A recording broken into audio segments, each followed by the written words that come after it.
Hello everyone, কি অবস্থা সবার? চলে আসছি চট্টগ্রামের অন্যতম একটা সমুদ্র সৈকত গুলিয়াখালী সমুদ্র সৈকতে।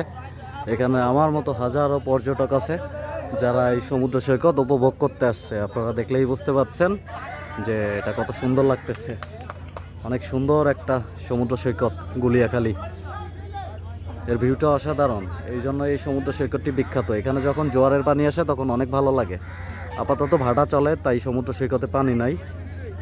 সমুদ্র সৈকতের এই দিকটা দেখাই, এইদিকেও অনেক পর্যটক আছে যারা এখানে ঘুরতে আসছে, রেস্ট নিতেছে। রেস্ট নেওয়ারও ব্যবস্থা আছে এখানে।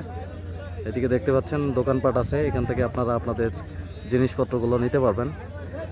আর এই সমস্ত জায়গায় আপনারা এমনি বসে থাকতে পারবেন, কারণ দেখতেও সুন্দর লাগে, পরিবেশটাও ভালো। আমার অনেক ভালো লাগতেছে আর কি। আপনাদের কেমন লাগবে জানি না। অনেক ভালো একটা পরিবেশ। এখানে অনেক মানুষ আছে যারা আড্ডা দিতেছে। পরিবেশটা সুন্দর আর কি। গুলিয়াখালী যারা আসতে চান তারা ঢাকা থেকে সীতাকুণ্ড বাজারে নেমে যে কোনো ট্যাক্সি সিএনজিকে বললে হবে গুলিয়াখালী যাব, আপনাদেরকে নিয়ে আসবে। চট্টগ্রাম থেকে সেম আপনারা সীতাকুণ্ড বাজারে আসবেন, তারপরে গুলিয়াখালীতে সরাসরি চলে আসতে পারবেন। এখানে কোনো ঝামেলা নেই, আপনারা সুন্দরভাবে সমুদ্র উপভোগ করতে পারবেন, দেখতে পারবেন। এখানে অনেক মানুষ আছে ছবি তোলার জন্য, কারণ জায়গাটি অনেক সুন্দর লাগে সবার কাছে। আমার কাছেও ভালো লাগে।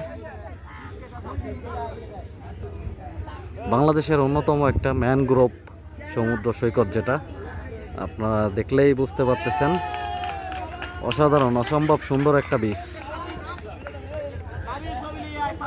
এরকম সুন্দর বিচ খুব কম আছে, যার ভিউটা অসাধারণ। এইদিকের ভিউটা আপনারা দেখেন, এইদিকের ভিউটা অসাধারণ, চমৎকার একটা ভিউ। অনেক সুন্দর লাগতেছে ভিউটা। তো আপনারা যারা আসতে চান তারা চলে আসতে পারেন, এই বিচে উপভোগ করতে পারেন এই বিচের সৌন্দর্য। তো আপনারা ভালো থাকবেন, আল্লাহ হাফেজ।